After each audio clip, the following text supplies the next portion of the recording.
Coming up on KUJH News, President Trump's speech to Congress last night hit home for many in Kansas. More on the impact of that speech. With the increase in online and mobile reading, are libraries in danger of becoming obsolete? And KU Baseball's midweek test was nearly over before it started. We'll have the latest on that and all KU sports on KUJH News. From the University of Kansas, you're watching KUJH News. Welcome to KUJH News. I'm Chloe Cowart. The FBI is investigating an Olathe bar shooting as a hate crime. President Donald Trump and Kansas Senator Jerry Moran both made statements on the tragedy. Moran condemns any sort of violence and deems the death as a senseless act and a terrible loss. Shireen Vasquez-Chabarra arrived in the U.S. in 2005 to earn his master's at the University of Texas at El Paso and was allegedly shot by Adam Puritan of Johnson County. President Trump's speech to Congress dominated headlines this morning, and his message hit home to many in Kansas. Trump condemned the recent threats and acts of violence, including the shooting in Olathe last week. Recent threats targeting Jewish community centers and vandalism of Jewish cemeteries, as well as last week's shooting in Kansas City, remind us that while we may be a nation divided on policies, we are a country that stands united in condemning hate and evil in all of its various.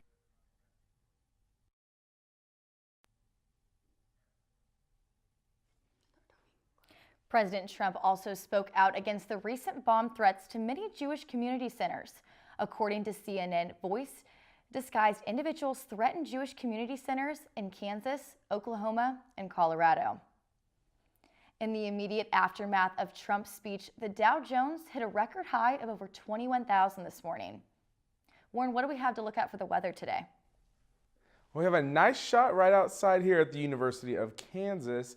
We had those warm winds bringing up some warm weather yesterday from the south. Unfortunately today, though, those winds have brought us some cold weather from the north. So is Mother Nature going to have a nice weekend for us? I will have a more detailed forecast for you later on. Back to you, Chloe. Well, Warren, at least it was nice on Tuesday for the Mardi Gras parade. So on Tuesday, the Lawrence community came together to celebrate Fat Tuesday. KUJH reporter Jackson Kurtz was there for the festivities. It's Fat Tuesday here in Lawrence, Kansas, where marchers and musicians took to downtown Massachusetts Street to celebrate the annual Mardi Gras event. Many locals are here for the simplest of reasons. Have fun. It's not professional. We just come down here and get a little crazy. Don't harm anything, but you know, we get. I have come every year for the last 5 years, and I'm friends with a lot of the musicians. I love New Orleans, I love Mardi Gras, I love celebrating my community. It was started by Mike and Katie West from Chuckstock Honeymoon. They were refugees from Hurricane Katrina several years ago when that happened, and they came up to Lawrence to start a new life, and they began this Mardi Gras parade in remembrance of their Mardi Gras parades down in New Orleans, their hometown. You know, singing it up, celebrating life, celebrating the beauty of creation and existence and music. It's just a great time every year. It's just one of the many, many things that Lawrence, Kansas does for its community. This year, the celebration had more people than anticipated. But the more people, the bigger the celebration. Reporting from downtown Lawrence, I'm Jackson Kurtz, KUJH News. Thanks, Jackson. That parade looked like a lot of fun. The Senate is expected to begin talks on Medicaid expansion when they return from adjournment next Monday. The House already voted 81-44 to approve the expansion of CanCare in the state. Lawrence healthcare facilities have argued for the expansion for years. These facilities around Lawrence are hoping this bill becomes law in Kansas. Facilities like Healthcare Access provide clinical help to those with limited financial means. Healthcare Access operates as primary care for those with no insurance. 60% of their patients currently use Medicaid to receive medical help. CEO Beth Llewellyn expects that the number will spike with the expansion. So we're that safety net, and the word I used earlier, for folks that don't have insurance. If Medicaid were to expand, we estimate that approximately 80% of the people that we serve would qualify for that public health insurance. If Senate passes the bill, nearly 200,000 more people in Kansas will be eligible for CanCare. The bill would then go to Governor Brownback for final approval. Kansas State Department of Revenue is reporting that it collected around $37 million more in taxes than anticipated.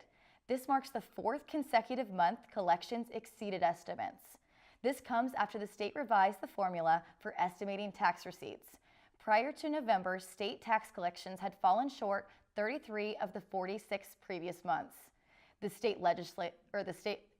legislature still needs to figure out a way to make up for that shortfall within the next 4 fiscal months of the year. And coming up on KUJH News, KU makes changes to its buses to help the environment. Plus, students in 2014 proposed a plan to help the environment around campus. Now that plan is about to be put into place. We'll have more after the break.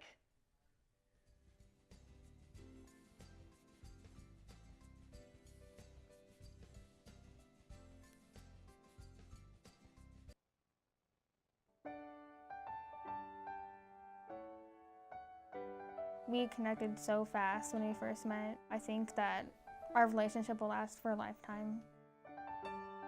Being a role model for someone, being there for someone, there's nothing I can compare it to.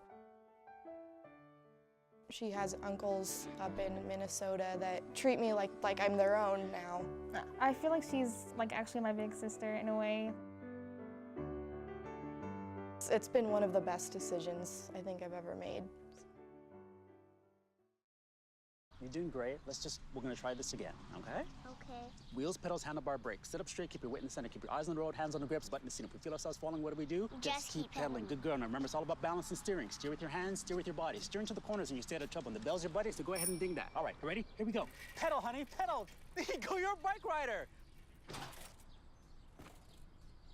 Most parenting is hard to do in just 2 minutes. But 2 minutes twice a day making sure they brush is easier, and it could help save them from a lifetime of tooth pain. So they say it's a man's world? I don't see anybody's name on it. While they were doing their thing, we slowly changed our own. Today, women can do anything men can do. And there's one thing we're even better at.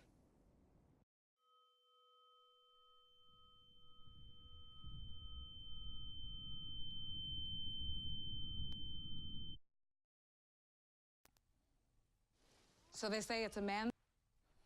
Many residents are unaware that the majority of buses and lawnmowers around campus actually run on recycled cooking oil from KU dining halls. The oil that would normally be dumped out after cooking can now be turned into biodiesel thanks to KU engineering students. Half of the oil is turned into biodiesel and the remaining is used to make soap. This way, almost nothing goes to waste here at KU, making our campus more environmentally friendly. Chemical engineering student Courtney Crain talks about what got her interested in being more because I guess environmentally if friendly. no one does anything, nothing gets done, and global warming is a big issue. So this is kind of something that is another side to petroleum engineering. But it is completely alternatively friendly, and we reuse almost everything.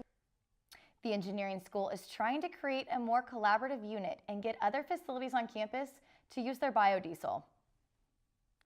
The KU Environmental and Ecology Department are working to restore the Prairie Acre site located behind Blake and 12 Hall that faces Sunnyside Drive. KUJH reporter Nick Cozen is live with more on the restoration project. Thank you, Chloe. In 2014, for his capstone class, environmental science professor Kelly Kitchener's class project was to come up with a plan to restore this area behind me called Prairie Acre. That was 2014. Now, 3 years later, the project is underway. When the area was founded back in 1932, commencement addresses as the only grassland prairie on campus that was unharmed by human activity. Students like Beverly Ume, of the coordinator of the project, felt the need to preserve what was still left. it also has a strong history in the state of Kansas, just like prairies, tall grass prairies, like those things are important to Kansas. And I think that as the University of Kansas, having a strong prairie is something that looks good and is good for like not only the campus, the community, but also the biodiversity. The project is ongoing, and the department is taking this project in small steps. One of those steps starts at the end of March with a replanting phase. Reporting for KUJH News, I'm Nick Cousin. Thanks, Nick. Libraries across Lawrence are seeing a trend in digital copies of books. So what does this mean for the future of libraries? KUJH reporter Tyler Baddick has the answer. With the increase of online and downloadable books, libraries are seeing less visitors. Well, I think most academic libraries are seeing a decline in their foot traffic. Brad Allen, Executive Director of Lawrence Public Library, emphasizes the importance of convenience when checking out books. Down here to get a book is less convenient than downloading something on an iPad. I mean, it is. I mean, there's anybody who would want to argue otherwise. It's a difficult argument to make in my mind. When asked if physical library buildings will vanish, Kevin Smith doesn't believe that they will overcome. At this point, I would have to say no. I mean, it's really hard to predict the future. But as I said, there's a lot of material that is not available digitally. It's just not true that everything is on Google. It would be very expensive to go back and scan all of the millions of books that have been published. Kevin Smith says the libraries are adapting to the future, not by reading, but by negotiating. What we're doing, of course, because we're getting more material in digital format, that means that instead of buying it, having it shipped here and processing it, we're negotiating contracts. Libraries have been around for thousands of years and will continue to adapt to the change of future generations. From KUJH News, I'm Tyler Baddick. Libraries in Lawrence have not officially announced any future events and plans, but talks are ongoing. And speaking of libraries, Lawrence Public Library has a great lawn to read outside. So Warren, what's the weather looking like for the rest of the week? Thanks, Chloe. So I actually want to bring your attention to these maps that the Weather Channel has put out for us. Let's take a look at these temperature changes over the past 24 hours. We had a high yesterday in the 70s and today in the low 50s. So that is just showing across the region that we have a pretty significant change from -10 to -15 degrees from yesterday. That's all thanks to this cold front that swept through last night as it heads down into the southern states right now, bringing some pretty severe storms right now, especially in the states of Georgia and Alabama and Mississippi. They saw some pretty intense storms last night and on to today right now. So let's come back a little closer to home. Some regional temperatures out there right now, pretty uniform across the entire region as we see temperatures in the low 50s thanks to that north wind that brought us some cooler winds today. It does feel a little chillier than that, but the sun was out, so all in all, not too bad of a day. Now let's see how this afternoon is going to shape out for us. That wind is going to start to die down as we head further into the evening, but those temperatures are going to drop off as well. And we are expecting a nighttime low below freezing tonight. So, you know, it is what it is. It's still pretty early in the spring. Let's see, tomorrow we are expecting a pretty identical day from today, 55 degrees, mostly sunny skies, but we will see that breeze as well. But it is going to switch to the south, which is going to help us bring some warmer weather for this weekend. What everyone was hoping for, yes, I know, I'm excited as well. 59 degrees on Friday. That wind is going to come back for Saturday and Sunday though, but that will help us warm up extra in the afternoon to the upper 60s and low 70s. And then we will stay in the 70s for the start of next week. Back to you guys. Well, Talia, I'm definitely looking forward to that warmer weather. It's not fun walking on campus when it's freezing. I know, but speaking of cold weather, good thing that a couple of KU sports are heading out to warmer weather, such as Big 12 softball is in Orlando. The KU track team secured a Big 12 title, but first, KU baseball took on Oral Roberts in a midweek matchup. The Golden Eagle bats got hot early, but we'll have full highlight up next. Stay with us. My youngest, Addie, was 2.5. She was diagnosed with leukemia. The doctor stopped by and said, well, it is leukemia. And then the next thing she said, without even missing a beat, was, It's just here's telling what us. we're going to do. We are so blessed and lucky to say that she is extremely healthy. I could not be more grateful for groups like the Leukemia and Lymphoma Society. It was that research that let that doctor say, it's leukemia, and here's what we're going to do.